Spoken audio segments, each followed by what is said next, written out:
নমস্কার বন্ধুরা, কেমন আছেন বলবেন সবাই। আমি খুব ভালো আছি। আপনাদের সামনে আজও আবার একটি রান্নার রেসিপি নিয়ে চলে এলাম। রান্নাটি হলো লোটে মাছ। লোটে মাছটিকে আমি কেটে ধুয়ে পরিষ্কার করে একটা থালাতে সাজিয়ে নিয়েছি। দেখতেই পাচ্ছেন লোটে মাছগুলো আমি কেটে নিয়েছি। তারপর কিছুটা মশলা, রসুন, আদা, পেঁয়াজ, কাঁচা লঙ্কা, দেখুন আমি দেখিয়ে দিচ্ছি সবগুলো। এই মশলাগুলো নিয়েছি। আপনারা চাইবেন পরিমাণ মতো মশলা নেওয়ার চেষ্টা করবেন, কারণ লোটে মাছে যদি কম মশলা হয়ে যায় তবুও ভালো লাগে না, আবার বেশি মশলা হয়ে গেলেও সেটা ভালো লাগে না। যাই হোক, তারপর আমি একটা মিক্সি বাটিতে মশলাগুলো একে একে নিয়ে নিচ্ছি, যেগুলো আমি পেস্ট করব। রসুন, আদা, পেঁয়াজ, অল্প সামান্য পেঁয়াজ নিয়েছি, যেহেতু এটা গ্রেভির জন্য আমি পেঁয়াজটা নিয়েছি, নাহলে মশলা আবার কম কম হয়ে যাবে, গ্রেভিটা আসবে না। তা সম্পূর্ণ মশলাটা আমি নিয়ে নিয়েছি, দেখতেই পাচ্ছেন। এরপর আমি মিক্সিতে একটা স্মুথ পেস্ট বানিয়ে নিয়েছি, পেস্ট দেখতেই পেলেন। এরপর কিছুটা গোটা গরম মশলা, লবঙ্গ আর এলাচ এগুলো নিয়ে নিয়েছি, ফোড়নে দেবো তাই। ওপাশে কড়াইতে তেলও বসিয়ে দিয়েছি, তেলটা গরমও হয়ে গেছে। গোটা গরম মশলা, এলাচ আর লবঙ্গ আমি তেলে দিয়েও দিয়েছি।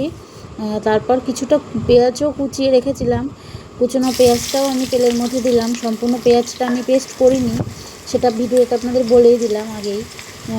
তো পেস্ট করার পর পেঁয়াজগুলো হালকা ভেজে নিয়েছি, বেশি লাল করে ভাজিনি। বেশি করে কড়া করে ভেজে নিলে না আবার পেঁয়াজটা পুড়ে গেলে তিতো তিতো লাগবে। তারপর মশলার পেস্টটা দিয়ে দিলাম। দেওয়ার পরে মশলার পেস্ট দেওয়ার পরে নাড়িয়ে চাড়িয়ে নিয়ে আমি এবার এতে লবণ অ্যাড করব। আমি পরিমাণ মতোই লবণ নিচ্ছি। আপনারা প্রথমে চাইবেন অল্পই লবণ দেওয়ার, তারপরে যদি লাগে তারপরে দেওয়া যাবে, কিন্তু একবারে বেশি লবণ হয়ে গেলে সেটা তো আবার ভালো লাগবে না বলুন। তারপর আমি এখানে লঙ্কার গুঁড়োটাও দিয়ে নিলাম। আমি কিন্তু এখানে হলুদটা দেখাইনি, তার কারণ আমি কিন্তু হলুদটা এই সময় দিইনি, হলুদটা আমি পরে দিয়েছি। যদি আমি এখনই সাথে সাথে হলুদটা দিয়ে দিতাম না, মশলাটা হয়তো ভাজা হতো না, কিংবা কষানো হতো না, মশলাটা তাড়াতাড়ি পুড়ে যেত, মশলাটা কাঁচা কাঁচা গন্ধও থাকতো।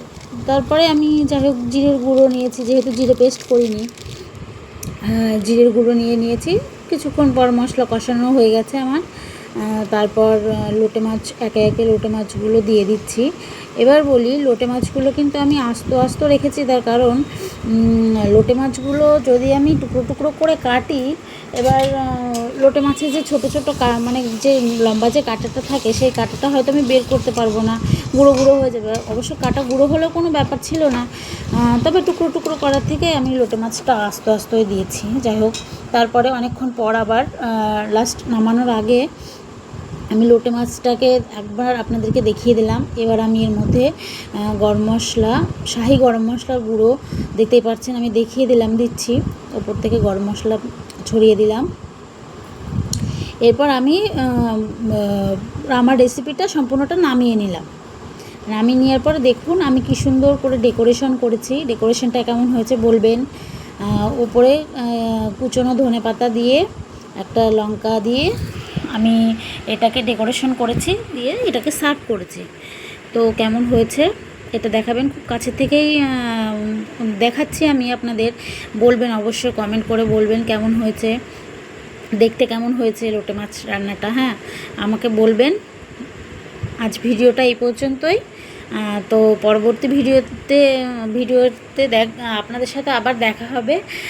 তো সম্পূর্ণ ভিডিওটি দেখবেন, স্কিপ না করে। লাইক, কমেন্ট, শেয়ার এগুলো কিন্তু করবেন অবশ্যই।